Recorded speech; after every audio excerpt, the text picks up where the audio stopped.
네, 시작할까요? 안녕하세요. 네, 공부하시느라 고생이 많으십니다. 자, 지금 오늘 기본 강의 딱 첫 개강이죠. 자, 일단 교재는 기본서에서 그 목차 부분 뒤로 넘기셔가지고 보시면 서론 들어가기 전에 2페이지 걸쳐가지고 형사 절차 개관도라고 딱 그림 그려져 있는 부분이 있을 겁니다. 일단 그 부분 펴두시고요. 첫 시간에는 교재 진도는 안 나가요. 전체적으로 커리큘럼 설명하고 이제 공부 방법 같은 거 간단하게 이제 오리엔테이션 격으로 설명하고 나서 그 다음에 이 절차 개관도에서 간단하게 필요한 것만 좀 보고 나서 이제 교재 진도는 오늘 한정해가지고는 몇 페이지 안 나갑니다. 자, 일단 절차 개관도 펴두시고 오리엔테이션이니까 가볍게 들으세요. 자, 지금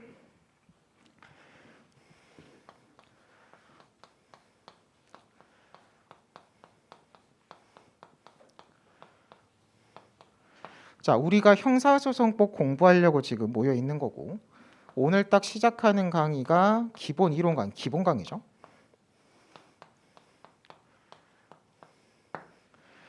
자, 그래서 지금 앉아 계신 분들, 수업 들으시는 분들이 국가직 9급 쪽이 있고요. 국가직 9급도 여러분들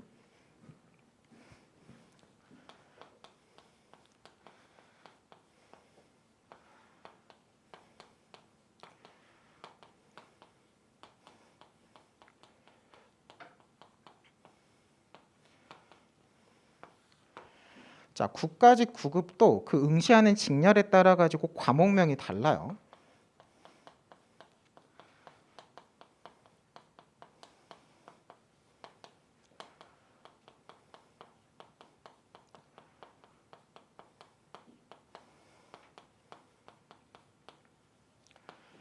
자, 같은 날 시험 보는데 과목명이 다르죠? 형사소송법이 있고 형사소송법 개론 과목을 준비하시는 분들이 있어요. 9급에서도 직렬에 맞춰가지고.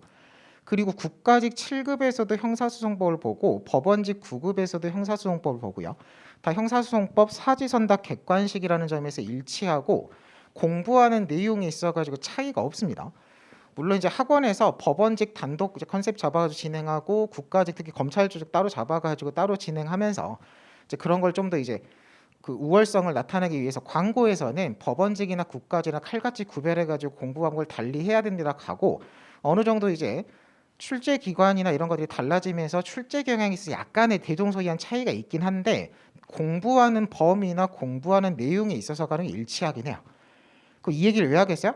이제 우리가 기본서에서 다루는 내용 자체 그냥 똑같이 공부하면 된다는 얘기인 거고 특히 여러분들 기출 문제를 내가 풀 때 기출문제 풀이의 문제 범위 자체가 어떻게 잡혀요? 내가 이걸 준비한다고 하더라도 나머지 다 같이 풉니다.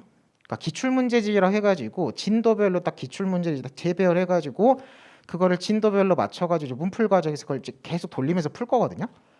그 기출문제의 범위 안에 이걸 당연히 포함시켜 같이 풀어요. 이걸 내가 준비한다 해서 이걸 안 봐도 된다가 아니에요.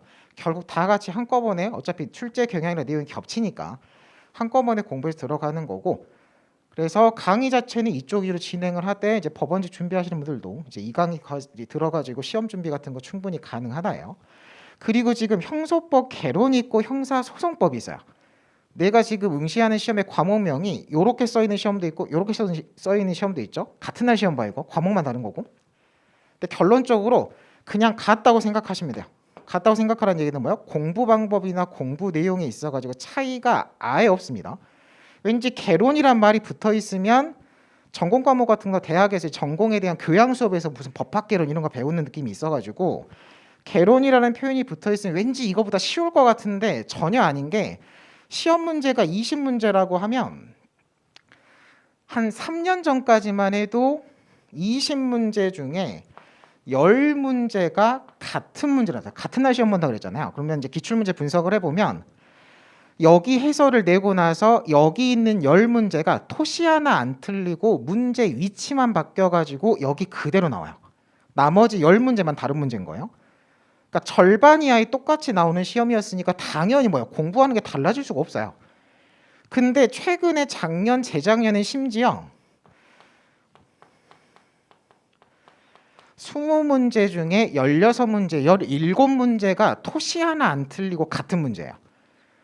그니까 뭐야? 세 문제 빼고는 그냥 같은 문제라고요. 그니까 더더욱 뭐야? 공부할 때 그냥 똑같다고 생각하시면 돼요.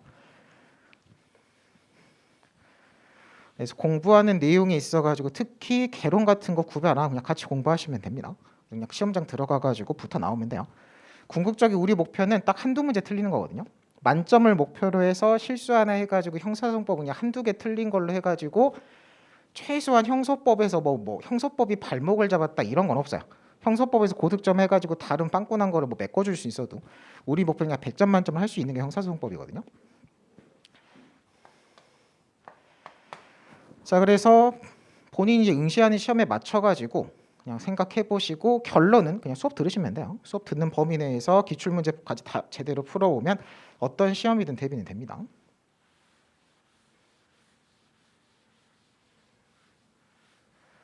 자, 그리고 이제 커리큘럼 간단하게 설명으로 와가지고 일단 기본적인 오늘 딱 시작 출발해가지고 잡혀있는 커리큘럼 이제 9가지 위주로 구성이 돼 있는 거예요. 자, 그래서 강의 커리큘럼 순서가 일단 기본 강의가 들어가요. 형사소송법을 아예 생으로 처음 배운다라는 걸 전제로 가장 딱 모든 내용이 다 포함되어 있는 기본서예요. 모든 내용이 다 써 있는 이제 기본서 바탕으로 처음부터 끝까지 기초 설명에서 그치는 게 아니라 기초 설명부터 시작해가지고 시험에서 다루게 되는 중요 쟁점, 중요 판례, 중요 규정까지 다 갑니다. 그래서 기본서 가지고 하는 기본 이론 강의를 들어요.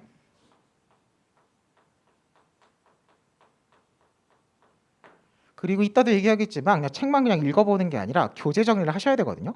두꺼운 책이니까 어떻게 해야 돼? 내가 이거를 시험장까지 들고 가는 게 목표면 두꺼운 책을 차근차근 쳐내고 밑줄 긋고 막 이렇게 정리하는 작업 같은 것도 들어가는 건데 그것도 마음대로 하는 게 아니라 웬만하면 이제 추천하는 방법에 맞춰가지고 이제 맞춰서 가라고 해서 교재 정리 방법도 다시 얘기할 거예요. 자, 이런 식으로 이 강의가 제일 긴 강의겠죠. 처음부터 끝까지 다 배워야 되니까. 그래서 기본 강의로 기본서 가지고 차근차근 배운 다음에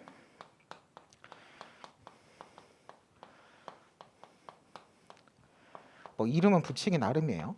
심화 강의, 정리 강의, 핵심 강의 뭐 그때그때 이름 붙이기 나름이에요. 자, 뭐겠어요? 내용 공부를 두 번째 2회 독재를 돌린다고 생각하시면 돼요. 길게 기초 개념 설명부터 해가면서 차근차근 배운 거를 당연히 처음 배우는 사람이 이거 한 번 들었다고 시험에 100점 맞을 정도로 공부가 안 되죠. 되는 게 비정상이죠. 그러면 한 번 차근차근 정리하고 공부한 거를 빠르게 한 절반 정도 시간 잡아가지고 한 번 더 돌린다고 생각하시면 돼요. 그래서 강의 자체가 지금 날짜로 따지면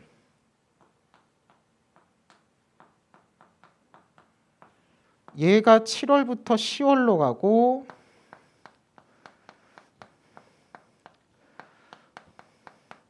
얘가 11월, 12월로 갑니다. 다른 과목하고 지금 형소법하고 달라요. 지금 법과목은 특성이 심화가 들어가야 돼가지고 이거를 깼거든요. 그래서 다른 과목, 일반 과목하고 다르니까 혹시 헷갈리지 마시고. 그래서 7월부터 10월까지 해가지고 기본 이론 강의를 길게 해가지고 차근차근 정리한 다음에 그걸 바탕으로 처음부터 끝까지를 한번 빨리 돌리는 거야. 그럼 당연히 이제 기초적인 설명을 생략하고 중요한 거주로 빠르게 훑으면서 진행이 되겠죠. 자, 그리고 일단 다른 과목 몰라도 제 강의 자체는 컨셉 자체가 이 책을 가지고 시험장까지 들고 가게 하는 게 궁극적인 목표고, 그래서 기본 강의 때부터 교재 정리 같은 걸 강조할 거예요. 그러니까 이렇게 힘들게 정리하는 거를 중간에 책을 바꿀 수가 없어요. 그래서 이제 다른 과목 같으면은 이때 정리집 같은 걸 따로 막 교재를 써가지고 이 책은 버리고 이제 이 책까지 가자 뭐 이럴 수도 있는데 제 강의 같은 경우는 여기도 기본서로 갑니다. 그러니까 메인 교재가 바뀌지 않아요. 같은 책 가지고 두 바퀴 돌리니까 훨씬 낫겠죠. 자, 그래서 수업만 따라가도 일단 기본적인 이해독, 내용 정리 기본서 가지고 하는 거고, 그 다음에 당연히 뭐겠어요? 어떤 시험이든 내용 공부를 했으면 문제를 풀어야 돼요. 우리가 수학 배울 때도 수학 내용 공부한 다음에 방정식 배웠으면 방정식에 대해 연습 문제를 풀어야죠. 자, 문제풀이로 갑니다. 문제풀이인데 당연히 여러분들 문제풀이의 기본은 뭐야? 내가 응시하는 실제 시험 기출문제 푸는 게 기본이에요. 일단 기출문제 위주로 풀고 이제 기출문제가 다 풀어가지고 풀 문제가 없으면 추가 연습 문제로 들어가는 겁니다. 그래서 문제풀이의 일단 우선이 기출문제 풀이로 가요.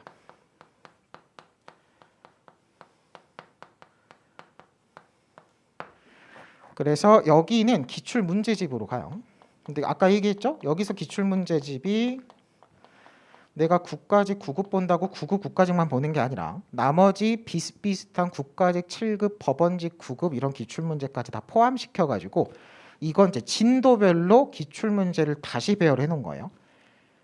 그러면 이 기출문제 풀이 강의, 문제풀이 강의 들으면서 실제로 이제 이때도 얘기를 하겠죠. 첫날 오리엔테이션 제가 뭐라고 하냐면 이거 기출문제 푸는 강의 듣고 당연히 교재 복습을 하면서 문제를 혼자서 다시 풀어볼 거잖아요. 그거 풀어보기 전에 항상 뭐부터 하라 그러냐면 이때까지 본 기본서 있죠. 정리하고 이미 2바퀴 돌려놓은 기본서 복습을 이때 한번 다시 하라 그래요. 이때는 내용 공부를 새로 할 게 없어요. 이때는 다 기존에 배웠던 거 반복이기 때문에 이때보다 복습 시간이 훨씬 더 절약됩니다. 이때는 정말 생으로 처음 배우는 거니까 막 이것저것 뒤져보고 차근차근 읽어보고 막 고민도 해보고 시간이 필요한데 이미 같은 내용을 2~3번씩 본 상태이기 때문에 여기는 그렇게까지 복습이 시간이 오래 안 걸리거든요. 그러니까 어떻게 돼요? 양을 늘려야 돼요. 단순히 이제 문제만 푸는 게 아니라 여태까지 2~3바퀴 돌리면서 정리해놓은 기본서 복습을 다시 하면서 문제풀이를 해야지 효율성이 올라가요. 그럼 이제 기본서만 이쯤만 하다 한 3바퀴, 4바퀴가 돌아가는 거죠. 자, 그런 식으로 이제 문제까지 풀어가지고 정리한 다음에 마지막은 이제 연습 문제예요. 기출 문제 다 풀어봤으니까 이제 연습 문제로 가야죠.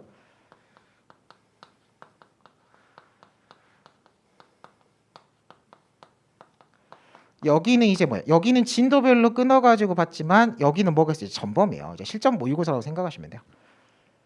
여기는 이제 문제지 자료 해설 자료 보면서 전범위로 시간 맞춰가지고 말 그대로 실제 시험 훈련이라고 생각하시면 돼요. 그래서 기출문제 풀고 모의고사까지 풀면 내용 공부 지금 2바퀴 돌아간 거고 문제풀이 2바퀴 돌아가면서 내용 공부를 다시 2바퀴 돌리는 거예요. 그럼 기본서만 지금 여기만 해도 4바퀴인 거죠. 그 정도 보면 기본서는 뭐야? 시험에 출제될 수 있는 가능성이 있는 내용은 다 들어가 있어요.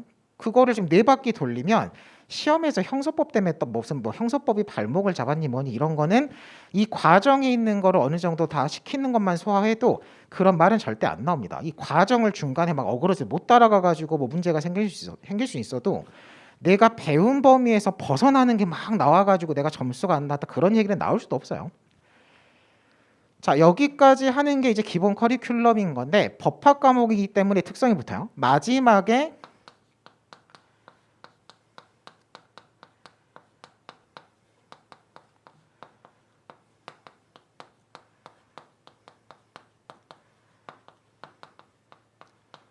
자, 우리는 뭐 특강이란 이름 안 붙이고 그냥 최종 마무리 강의에서 다룰 겁니다.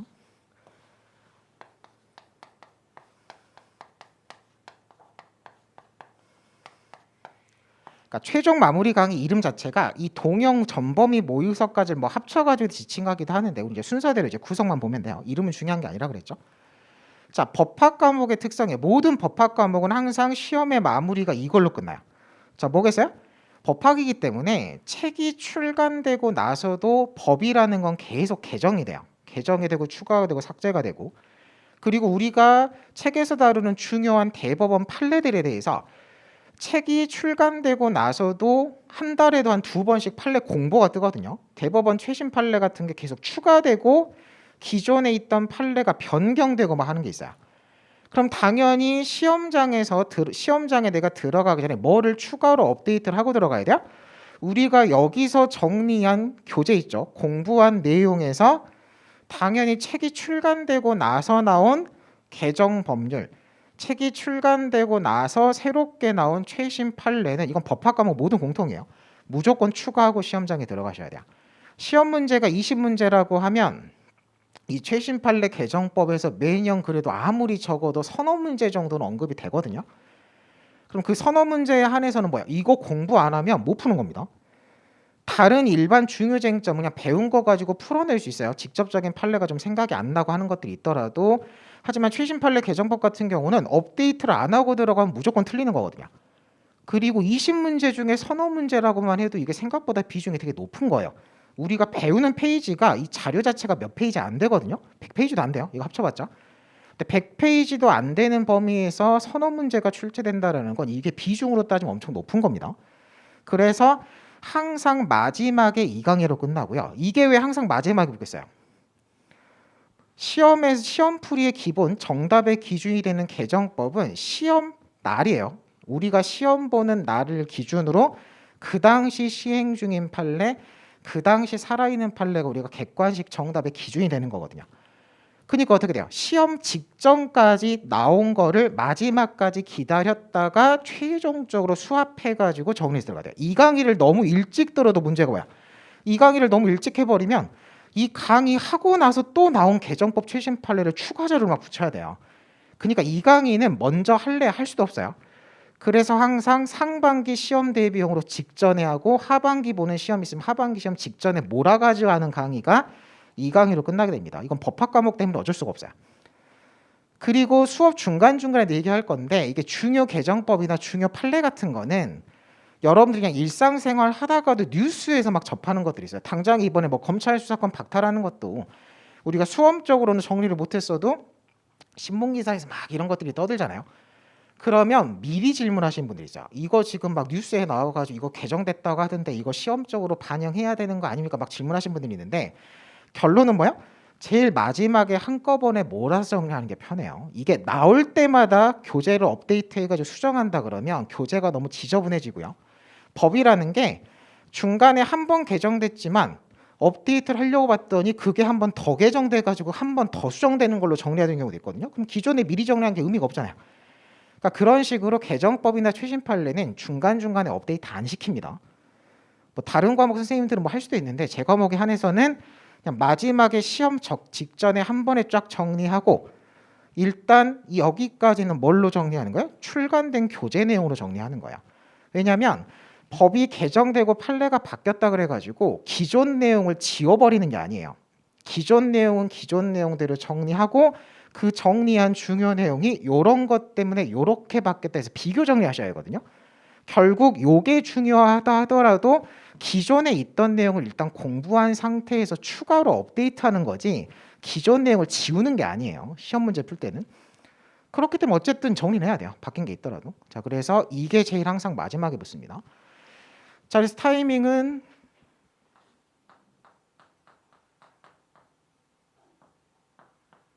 이제 내년 일정은 좀 개월 달 같은 건 약간 달라질 수 있는데 근데 웬만하면 안 달라질 거예요.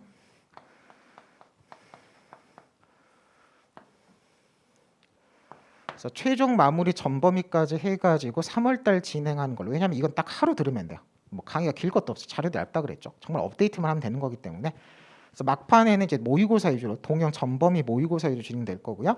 전체적인 커리큘럼 순서는 10월까지는 기본 강의, 11월, 12월 심화 강의 하고 1월, 2월에 기출문제 진도별로 끊어서 공부한 다음에 마지막 달 이제 달에 전범위 모의고사 보고 최신 판례 업데이트 한 다음에 시험장 들어간다고 생각하시면 돼요. 그래서 지금 오프라인 들어오시고 하신 분들은 뭐 커리큘럼 자체는 학원에서 짜진 거 그냥 따라가면 되는 거니까 전체적으로 이제 미시적으로 이제 시키는 거 위주로 잘 따라가면 된다 생각하시면 돼요. 이제 혼자서 이제 인강 듣고 하시 이런 커리큘럼을 깨가지고 내 필요한 것만 이제 취사 선택해가지고 들으시는 분들 같은 경우는 전체 커리큘럼 딱 이해한 다음에 이제 내가 필요한 걸 뽑고 해야 되는데 전체 과정의 순서를 따라가실 분들은 그냥 커리큘럼 쭉 따라가시면 됩니다. 결석만 안 하시면 되는 거죠. 자, 그리고 이제 오프라인 강의 특성상 자 7월부터 8월까지는 주 1회예요. 지금 화요일 5월 강의죠. 화요일 오후 강의죠. 자, 그리고 9월부터 올해 말까지 주 2회 강의로 갑니다. 그러니까 이게 지금 2달 잡혀 있는 게 2달이 생각보다 긴 2달이죠. 일주일에 2회씩 해가지고 2달 하는 거니까. 그래서 이런 식으로 앞으로 진행된다. 전체 커리큘럼 설명은 들으시고 자, 오늘 딱 시작하는 건 여기 기본 이론 강의죠. 자, 그래서 교재는 일단 기본서랑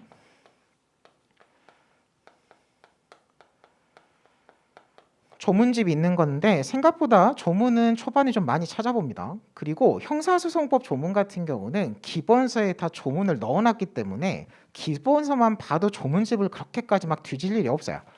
오히려 초반에 조문집에서 많이 찾아보는 거는 이게 결국은 형사법으로 묶이는 법이기 때문에 우리는 형사소송법을 배우지만 형사소송법에서 은근히 형법 지식이 많이 등장하거든요.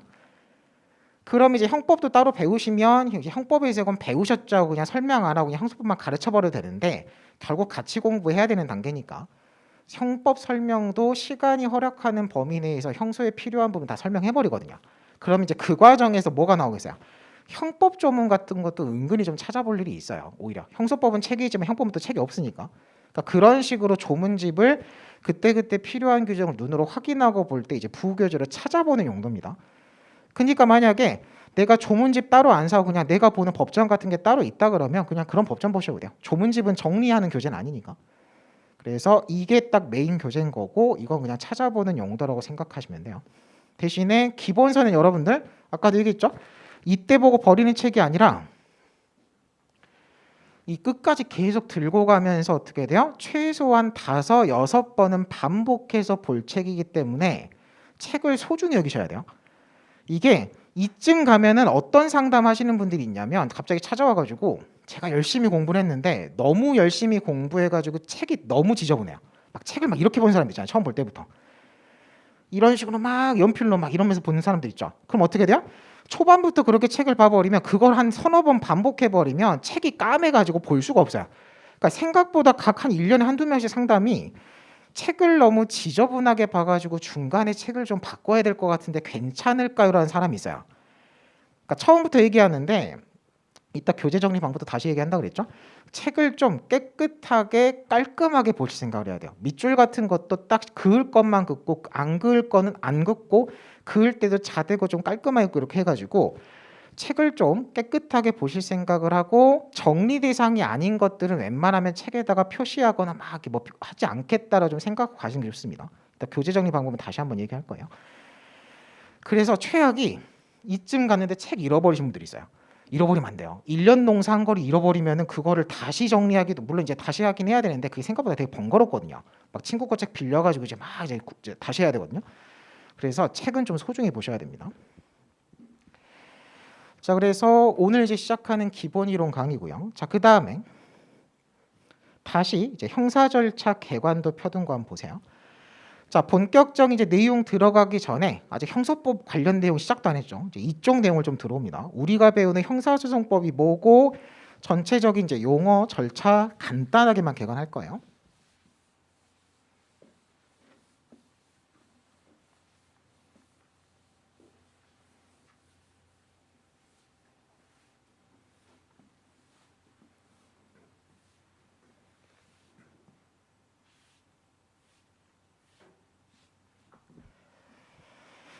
자, 어떤 과목이든 제일 처음에 형사소송법이 뭔지를 다뤄야겠죠? 자, 근데 형사소송법을 이 뭔지를 알려면 일단 형법이 뭔지를 잡으셔야 돼요. 형법하고 형사소송법 두 개를 묶어가지고 그냥 형사법이라고 묶어버리거든요. 민법, 민소법 묶어가지고 민사법이라고 하는 것처럼 형법과 형사소송법을 묶어가지고 형사법이라는 표현을 써요. 결국 같은 영역에서 다뤄지는 법이란 얘기예요. 자, 형법의 개념은 역시 뭐 구구절들이 쓸 수 있지만 간단히 쓰면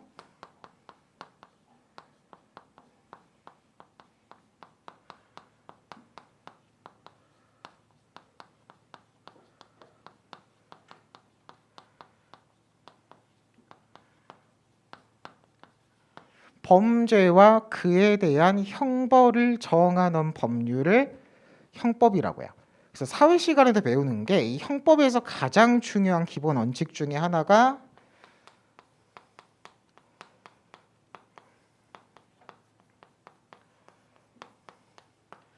죄형 법정주의인데 이 단어 자체가 이 문장을 줄여놓은 거예요.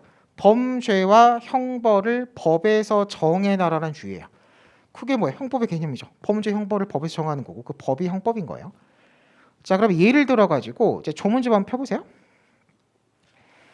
자, 형사소송법 조문집이니까 형소법이 제일 앞에 있고 형법은 참고조문으로 제일 뒤에 있습니다. 그러면 조문집 제일 뒤로 가셔가지고 형법편에서 형법 250조 1항을 한번 펴보세요.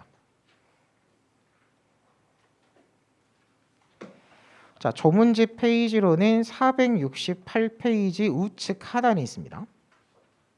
가장 익숙한 거 한번 찾아보는 거예요. 자, 형법 250조 제1항이에요. 처음 법학하시면 이런 거부터 헷갈릴 건데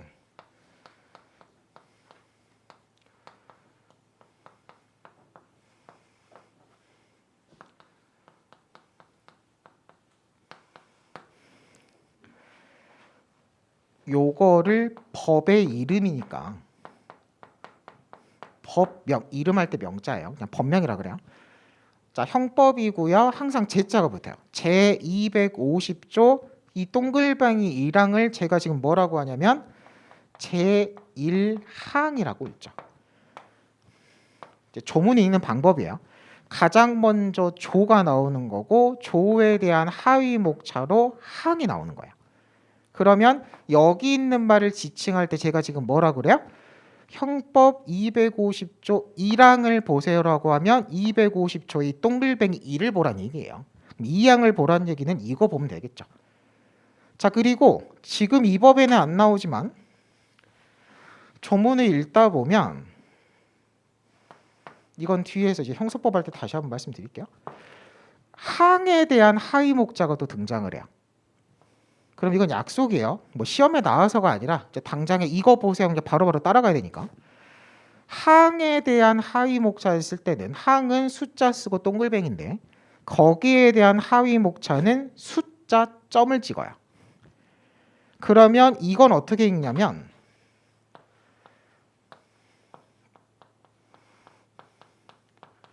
조항호 순서거든요. 제자는 항상 붙여요. 제1호라는 표현을 써요. 그러면 여기 있는 말을 지칭할 때 제가 뭐라고 하겠어요? 제250조 제1항 제2호를 보세요라고 하면 그냥 여기 바로 눈으로 쫓아가시면 돼요. 뭐 시험에 이런 거 안 물어봐요. 근데 수업을 들을 때 여기 보세요 하는데 어디 보라는 거 헷갈리면 수업에 당장 집중력이 깨지잖아요. 그러니까 이런 건 알고 보라는 얘기예요. 자, 그리고 하나 더 있습니다. 그럼 당연히 여기에 대한 하위 목차가 또 잡히거든요.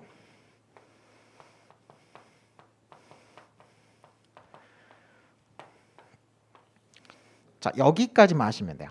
자, 호에 대한 하위 목차는 아까는 숫자 점이었죠. 여기는 가나다 한글 점이에요. 그리고 얘를 읽을 때는 여기는 제자를 안 붙여요. 그냥 이건 약속이에요. 가, 목이라는 표현을 써요. 그러니까 순서가 조, 항, 호, 목이 됩니다. 그러면 여기 있는 걸 지칭할 때 제가 뭐라고 하겠어요? 250조 1항 2호 나목을 보세요라고 하겠죠. 그러면 눈으로 그냥 바로 쫓아갈 수 있습니다. 당연히 이게 시험에 안 나와요. 뭐 이런 건 나목이라고 했는데 이런 게 시험에 나와서 지금 설명하는 게 아니죠. 근데 조문을 생각보다 많이 찾아보고 조문 인용은 책에서도 되게 자주 나옵니다. 이건 법학이기 때문에 항상 법률이 기준이거든요.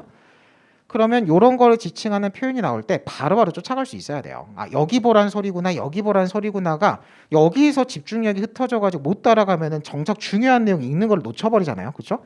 효율이 떨어진다는 얘기예요. 그러니까 이것도 듣다 보면 익숙해져요. 이거 굳이 설명 안 듣고 듣다 보면은 항상 호는 이거 말하는 거고 목은 이거 말하는 거거든요. 한 처음에 며칠 좀 헤매고 고생하면은 따라는 가는 거예요. 그러니까 자연스럽게 체화되는 거긴 한데 그냥 한번 들으면 되죠. 그래서 이런 식으로 읽는 거고요. 근데 이제 우리 다시 형법 얘기로 와가지고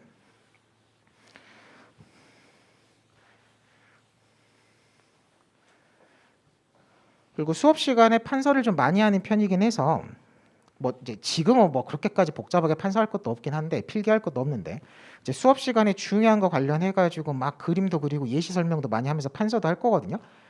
그러면 필기 같은 것들을 잘 쫓아가면 괜찮은데 이제 속도가 느리거나 아니면 후루룩 넘어가는 과정에서 필기가 좀 안 될 것 같으면 수업에 방해 안 되는 범위 내에서 사진 같은 건 찍으셔도 돼요.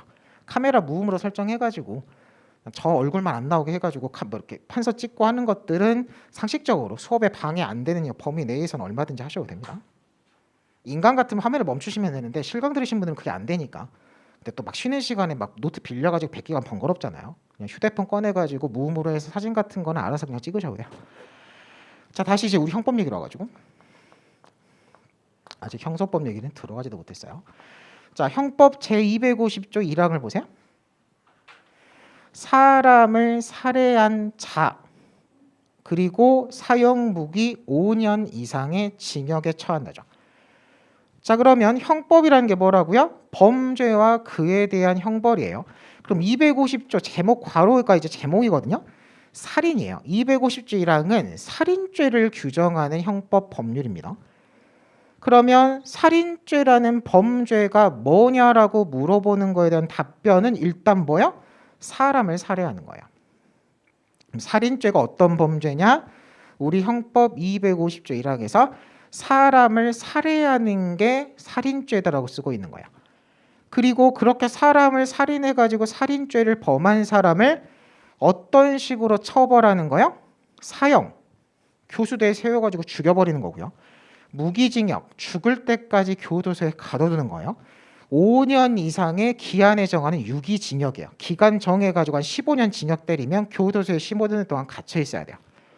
그런 식의 형벌에 처한다라고 살인죄라는 범죄와 그에 대한 처벌 형벌을 250조 1항에서 규정하고 있죠. 그래서 그게 형법이에요.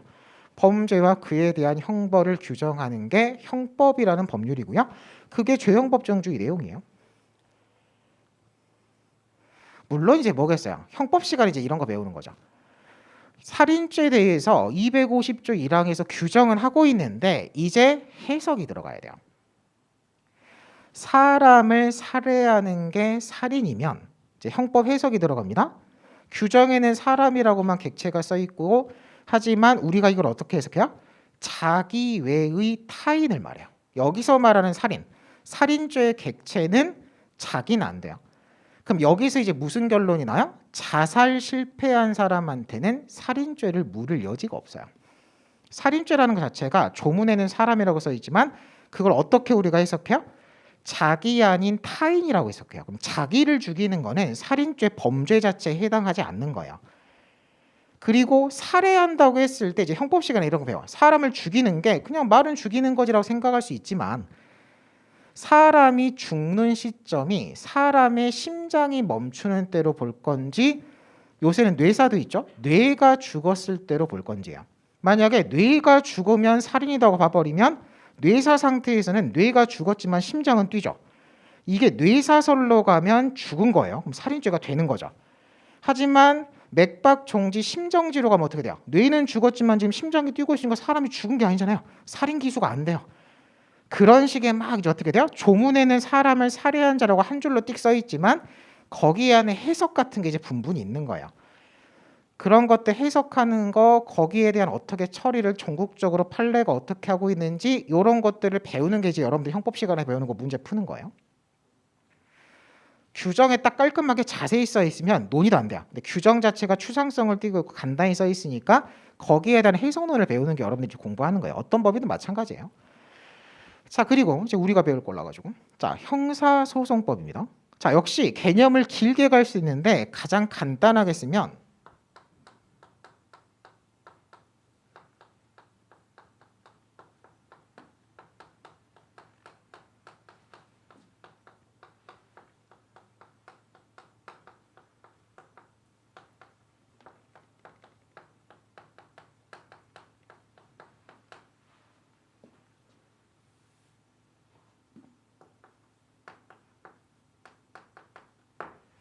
형법을 실현하는 절차를 정하는 법이에요. 자, 어떤 사람이 사람을 찔러 죽였어요. 그럼 살인죄죠. 형법전을 가지고 살인죄가 성립을 하고 그 사람을 어떻게 해요? 형법 250조 1항에 써 있는 것처럼 사형에 처하거나 무기징역에 처하거나 5년 이상의 유기징역에 처해서 교도소에 가둬둬야 돼요. 근데 사람을 죽인 놈이 순순히 교도소로 지발로 가는 게 아니라 당장에 사람 죽인 나쁜 놈이 있으면 경찰이 출동해가지고 그 사람을 체포에다가 잡아서 유치장이나 구치소에 가둬놓고 그 사람이 찔러 죽인 데 사용한 피 묻은 칼 같은 게 있으면 그게 길바닥에 막 떨어지면 안 되겠죠? 그거를 주워다가 압수 같은 것도 하고 결국 그런 식으로 수사기관 경찰이 그 인간 나쁜 놈을 수사하고 증거물을 수집한 다음에 그 인간을 또 어디로 보내야 돼요? 재판으로 보내야 돼요. 형사재판 보내가지고 판사 앞에서 형사살인죄로 재판을 받게 한 다음에 그 인간한테 살인죄 유죄 판결 징역 10년 사형 무기징역을 판결 유죄 판결 선고해가지고 거기에 대해 확정이 돼야 걔를 교도소를 끌고 가지고 죽을 때까지 가두는 거예요. 가둘 때도 막 가두면 안 되고 적법 절차를 거쳐 준수해가지고 해야겠죠. 그러니까 이런 식으로 나쁜 놈이 있으면 자 이런 식의 범죄를 저지른 놈이 있으면 그 사람에 대해서 수사기관이 일단 수사를 하는 거예요. 이 얘기는 다시 할 거예요. 왜? 수사를 해봤더니 얘가 범인이 아닐 수도 있잖아요. 그렇죠? 범인을 밝혀가지고 증거물을 수집 보존 등 해가지고 이런 수사를 한 다음에 얘를 이제 재판으로 보내요. 재판하는 걸 이제 형사 절차에서 공판이라는 표현을 써요. 공개 재판의 약자 같은 거라고 생각하세요. 형사 재판으로 벌여서 지지고 볶고 맨날 우리 뉴스에서 보죠. 형사 재판 받게 한 다음에 거기서 유죄라고 판결 나와서 이제 확정이 되면 이제 교도소로 가서 가두는 걸 집행한다는 표현을 써요. 이런 수사 절차, 공판 절차, 집행 절차 전체를 형사 절차라고 합니다. 그러면 당연히 수사기관이 막 수사를 기분 나쁘다고 막 붙잡아오고 기분 좋다고 막 풀어주고 하는 게 아니라 당연히 수사를 어떻게 해라라는 걸 형사소송법이라는 법률에서 정하고 있고 수사기관은 그 법에 맞춰가지고 수사하는 거고요. 판사가 재판할 때도 뭔가 관상이 더러우니까 넌 유죄 이렇게 하는 게 아니겠죠. 당연히 법에서 정한 재판 절차를 거쳐가지고 유죄다 무죄다를 막 따져가지고 판결도 때려야 되는 거예요. 그리고 왜 제가 설명할 때 사형은 교수형이고 유기징역, 무기징역 이런 것도 다 법에 정해져 있는 거예요. 이런 법도 형법에서도 배우거든요. 그래서 얘를 징역이면 교도소 끌고 가서 일을 시키는 거고 금고면 교도소는 끌려가되 일을 안 시켜요. 벌금은 교도소에 끌려가는 게 아니라 돈 내고 끝이에요. 그런 것들도 마음대로 하는 게 아니라 다 법에 정해진 게 있겠죠. 자, 이런 식으로 형사 절차를 어떻게 할 건지를 정하는 걸 풀어서 얘기하면 뭐예요? 형법을 실현하는 전체 절차를 말하는 거고요. 그걸 규율하는 법을 뭐라고 한다? 형사소송법이라고 그래요. 그래서 우리가 배우는 건 이쪽인데 방금도 얘기했죠? 당연히 형사 절차 관련해서는 형법 얘기가 나올 수밖에 없어요. 그래서 아까 얘기한 것처럼 원래 형사소송법도 그렇고 형법도 그래요. 형법 배우다 보면 소송법 얘기가 나올 수밖에 없고요. 형사소송법을 배워도 형법 얘기가 나올 수밖에 없어요. 그래서 이게 지금 순서가 형법을 여러분들이 한 바퀴를 기본 강의해가지고 제대로 배운 상태에서 만약에 이어가지고 형소법을 듣는다고 하면 이거 공부할 때 형법 얘기가 나올 때 저번 달까지 저번 주까지 형법 배울 때 이 얘기 배우셨죠 하고 형소 얘기만 쫙 하면 돼요. 그렇죠? 그렇게 하면 제가 편하거든요. 근데 당연히 여러분들이 지금 두 과목을 기본 강의를 천천히 병행해서 듣고 있는 상태고 설령 이걸 한 바퀴 들었더라도 많이 까먹었을 거거든요. 그리고 여기서 강조하는 영역과 똑같은 내용이더라도 절차법에서 강조하는 내용이 좀 다를 수도 있어요. 그래서 웬만하면 시간이 허락하는 범위 내에서는 형소법 수업이긴 하지만 필요한 형법 얘기 그냥 같이 해버립니다. 그러면 거기는 책에 써있는 얘기가 아니고 형법 얘기이기 때문에 조문 같은 것도 한번 좀 찾아보게 될 거고 좀 말로 설명하는 것들이 많이 나오기 때문에 좀 집중력을 가지고 좀 따라오셔야 돼요. 그리고 아직 안 배운 얘기가 나오는 경우도 있기 때문에 좀 어려우면 나중에 형법 배울 때 이 부분을 좀 더 꼼꼼하게 배워야겠다고 밀어둘 것도 좀 필요해요.